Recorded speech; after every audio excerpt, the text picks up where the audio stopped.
Hello all. इस lecture में हम लोग पढ़ेंगे ओम्स लॉ। ओम्स लॉ क्या होता है?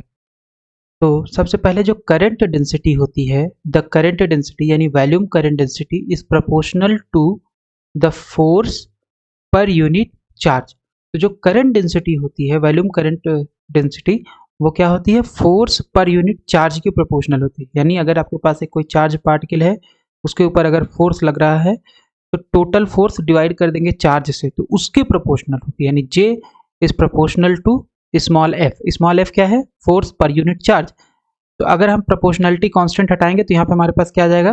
प्रोपोर्शनल। अगर यहाँ पे आ जाएगा प्रोपोर्शनलिटी कांस्टेंट। तो ये जो प्रोपोर्शनलिटी कांस्टेंट है, इसको बोलते हैं कंडक्टिविटी, सिग्मा। राइट। तो जे इज इक्वल टू, यानी volume current density is equal to sigma times F, जहाँ पे सिग्मा आपका क्या है? कंडक्टिविटी है। तो परफेक्ट कंडक्टर अगर आपके पास है तो उस केस में सिग्मा का मान होता है इनफाइनाइट, और अगर आपके पास इंसुलेटर है तो उस केस में सिग्मा का मान होता है जीरो। एक टर्म होता है जिसको रजिस्टिविटी बोलते हैं, और रजिस्टिविटी जो होता है वो इनवर्स होता है किसका? कंडक्टिविटी का। तो रो इज इक्वल टू 1 सिग्मा।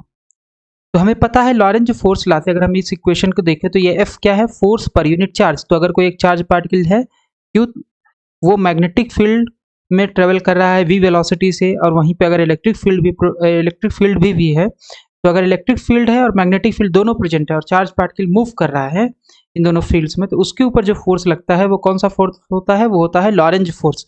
और लॉरेंज फोर्स होता है Q E plus Q V cross B, ये होता है Lorentz force.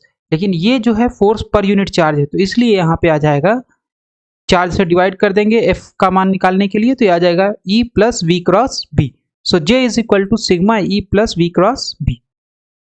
The velocity of charge is small. ये जो v है, इसका कंट्रीब्यूशन ये बहुत स्मॉल क्वांटिटी है। तो जब ये बहुत स्मॉल क्वांटिटी है तो इसका जो कंट्रीब्यूशन होगा ये वाले टर्म का, वो नेग्लिजिबल होगा। तो जे हमारा इक्वल हो जाता है सिग्मा ई के।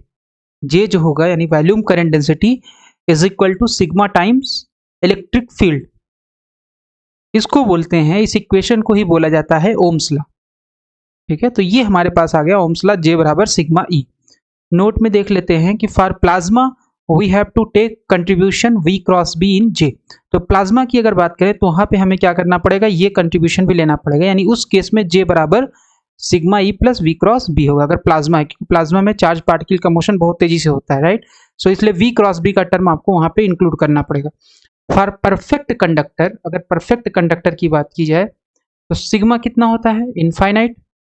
ई बराबर अभी हम लोगों ने देखा जे अपान सिग्मा। अगर कंडक्टर है तो जे बराबर सिग्मा ई, तो अगर हम वहां से निकाले तो इलेक्ट्रिक फील्ड आ जाएगा जे अपान सिग्मा। तो जे अपान सिग्मा। अब क्योंकि सिग्मा का मान इनफाइनाइट है परफेक्ट कंडक्टर के लिए, तो यहाँ इनफाइनाइट रखेंगे तो ये हो जाएगा पूरा टर्म जीरो। किसी भी टर्म में अगर इनफाइनाइट से डिवाइड करेंगे तो जीरो आएगा। तो ये आ जाएगा आपके पास इलेक्ट्रिक फील्ड का मान परफेक्ट कंडक्टर के अंदर आएगा जीरो। इसका क्या मतलब है? इसका मतलब है कि it means that field require to push the charge in a good conductor is negligible. तो अगर आपके पास एक कंडक्टर है, उसके अंदर जो चार्ज पार्टिकल है वो जो मूव करेंगे, तो उनकी जो फील्ड, उनको मूव कराने के लिए जो फील्ड आपको रिक्वायर है वो बहुत ही निग्लिजिबल होगा। क्यों? क्योंकि कंडक्टर के अंदर रजिस्टिविटी जीरो होगी, कंडक्टिविटी बहुत ज़्यादा होगी, इसलिए इलेक्ट्रिक फील्ड वहाँ पे बहुत ही कम होगा, नेग्लिजिबल होगा। तो कंडक्टर के अंदर इलेक्ट्रिक फील्ड का मान ऑलमोस्ट जीरो। अब यहाँ प्रॉब्लम हम लोग कंसिडर कर लेते हैं। A cylinder register of cross sectional area ए, एक सिलेंडर है जिसका क्रॉस सेक्शनल एरिया ए दिया हुआ है, एंड लेंथ उसकी लंबाई दी हुई है L, and length L is made from material with conductivity sigma.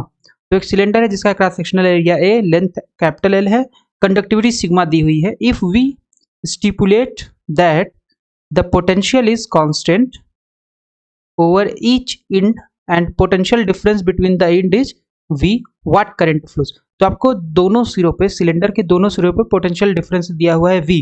तो पूछा जा रहा है कि करंट कितना फ्लो करेगा सिलेंडर में। तो ये आपके पास सिलेंडर है इस तरीके से। ठीक है, इसका लेंथ L है, सॉरी ये क्रॉस सेक्शनल एरिया जो है वो है A, और ये सिलेंडर का एक्सिस है। ठीक है, तो कैसे वो करेंगे? सबसे पहले हमें करंट, वॉल्यूम करंट डेंसिटी दिया हुआ है और क्रॉस सेक्शनल एरिया दिया हुआ है। तो करंट और वॉल्यूम करंट डेंसिटी में क्या रिलेशन होता है? I is equal to J times A, volume current density multiplied by area. तो यहाँ से हमारे पास आ जाएगा I is equal to J into A. अब जे का मान होता है सिग्मा ई ओम्स लॉ से, और ये आ जाएगा ए, तो ये आ जाएगा सिग्मा ई टाइम्स ई। आई बराबर आ गया। अब ई जो है ये है इलेक्ट्रिक फील्ड, हमें पोटेंशियल डिफरेंस दिया हुआ है यहाँ पे और यहाँ पे पोटेंशियल डिफरेंस दिया हुआ है, तो इसका मतलब हो जाएगा E is equal to V upon L. Energy जो इलेक्ट्रिक फील्ड होगी वो कितने हो जाएगा, E is equal to V upon L. तो यहाँ पे रख देंगे तो आ जाएगा I is equal to sigma V by L into A. यहाँ से अगर हम पोटेंशियल डिफरेंस निकालें तो कितना आएगा, V is equal to L upon sigma A times I. अब सिंस रो होता है रजिस्टिविटी 1 अपान सिग्मा, तो यहाँ अगर हम रख देंगे तो V is equal to rho L by A times I. तो यहाँ से अगर हम देखें तो ये हमारे पास आ गया करंट का मान जो प्रॉब्लम में पूछा था। ठीक है, तो यहाँ से अगर इस इक्वेशन से हम देखें, इसको जस्ट थोड़ा सा मैनिपुलेट किया गया है, so V is equal to rho L by A times current. यहाँ से हमें पता चल रहा है कि जो पोटेंशियल डिफरेंस होगा वो करंट के डायरेक्टली प्रोपोर्शनल होगा। ठीक है, दूसरा प्रॉब्लम कंसिडर कर लेते हैं। Two long coaxial metal cylinders radii A and B are separated by material of conductivity sigma if they are maintained at a potential difference capital V, what current flows from one to the other in a length capital L। तो यहाँ पे क्या है, आपके पास दो cylinder है, basically एक cylinder है, ठीक है, तो एक सिलेंडर है ग्रीन से और एक सिलेंडर है पिंक कलर से, इसके बीच में एक मटेरियल भरा हुआ है। ठीक है, इसके बीच में एक मटेरियल भरा हुआ है, तो आपसे पूछा जा रहा है कि करंट कितना फ्लो करेगा।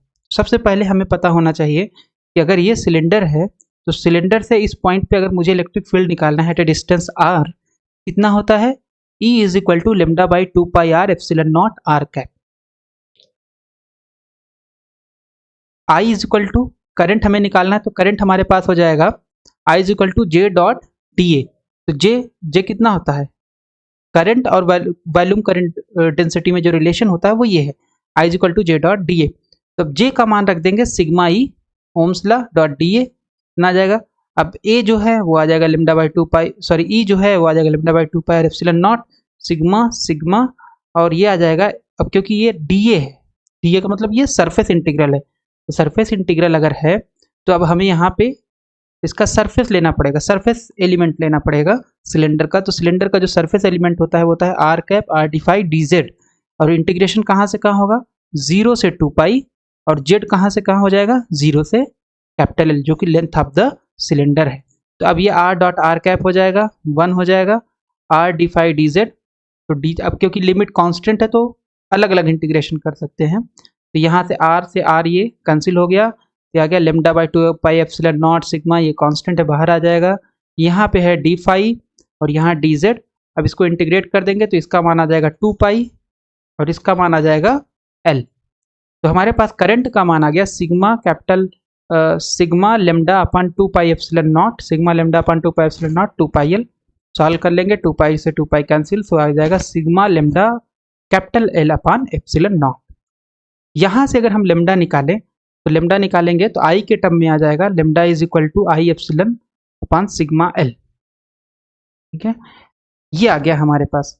अब हमें क्या करना है, हमें बेसिकली पोटेंशियल देखना है कि जैसे हमने लोगों ने लास्ट प्रॉब्लम में देखा कि जो पोटेंशियल डिफरेंस था वो प्रोपोर्शनल था करंट का, तो यहाँ पे भी हमें देखना है कि पोटेंशियल डिफरेंस निकालना है। तो करंट तो हमारा आ गया यहाँ से, ठीक है।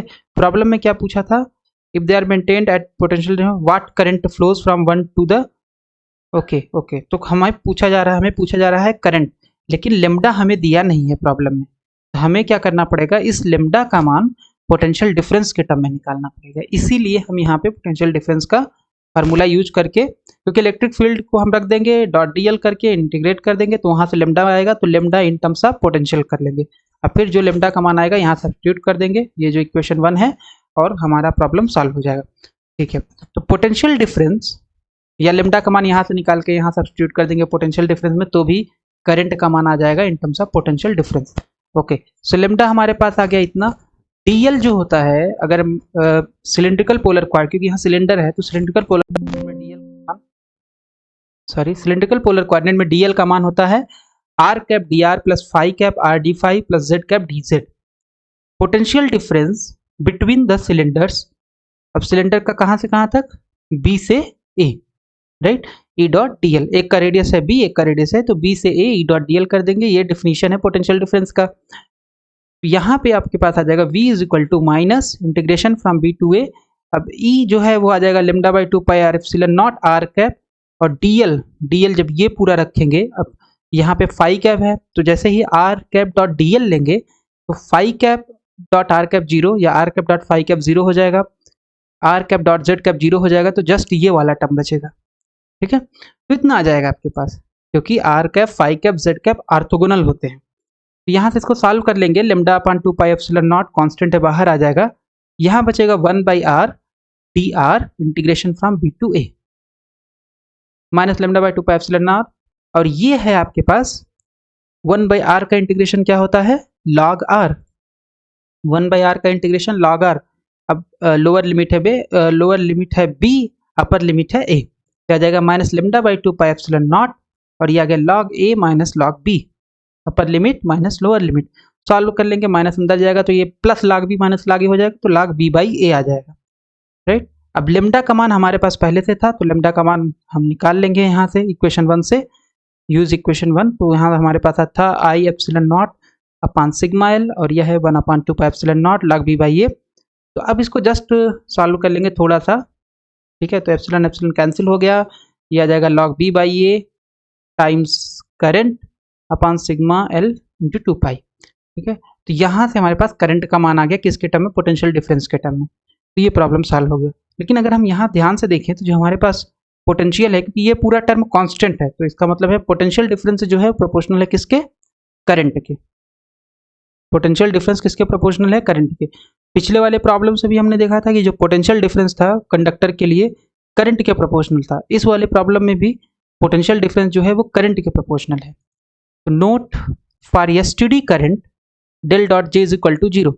तो मैग्नेटोस्टैटिक्स में हम लोगों ने देखा था कि जो स्टेडी करंट होता है उसका डाइवर्जेंस अगर हम निकालें वॉल्यूम करंट डेंसिटी का स्टेडी करंट के केस में, तो जीरो आता है। कैसे आता है, क्योंकि स्टेडी करंट जो होता है उसका मतलब होता है del rho by del T is equal to zero. Substitute कर देंगे इक्वेशन ऑफ कंटिन्यूटी में, तो वहां से हमारे पास आ जाता है del dot J is equal to zero. Consider del dot E divergence of electric field, तो यह आ जाएगा डेल डॉट, और ई की जगह है हमारे पास कितना, ओम्स लॉ है जे बाई सिग्मा, या जे बराबर सिग्मा ई, तो ई बराबर आ जाएगा J by sigma, 1 by sigma बाहर आ जाएगा, ये आ जाएगा डेल डॉट जे। ठीक है, अब अगर ये स्टेडी करंट है तो ये टर्म हो जाएगा जीरो। राइट, ये टर्म जीरो हो गया, इसका मतलब del dot E is equal to zero. तो del dot E is equal to zero रखेंगे यहाँ पे, गॉसेस लॉ बोलता है del dot E is equal to rho by epsilon not, तो यहाँ आ जाएगा rho by epsilon not, RHS आपका जीरो है, तो इसका मतलब रो जीरो है। तो यहाँ से हमें क्या पता चलता है कि अगर कोई ये स्टेडी करंट फ्लो कर रहा है किसी सरफेस पे या किसी वॉल्यूम के अंदर, अगर ये स्टेडी करंट फ्लो कर रहा है, तो उस जो कंडक्टर में वॉल्यूम चार्ज डेंसिटी क्या होगी, जीरो होगी। यानी कि उस कंडक्टर में जो आपके पास चार्ज होगा वो केवल सरफेस पे ही लाई करेगा। Therefore any unbalanced charge resides on the surface, अगर उस जो ऑब्जेक्ट है उसमें स्टेडी करंट फ्लो कर रहा है। ओम्स लॉ इंप्लाइज, दूसरा पॉइंट है Ohm's law implies that a constant field produces a constant current which suggest a constant velocity. इसका क्या मतलब है कि जो हमारे पास है ओम्स लॉ जे बराबर सिग्मा ई, तो जे बराबर सिग्मा ई से हम बोल सकते हैं कि अगर हमारे पास ई कांस्टेंट है तो जे भी कांस्टेंट होगा। जब जे कांस्टेंट हो गया मतलब क्या है कि करंट कांस्टेंट हो जाएगा।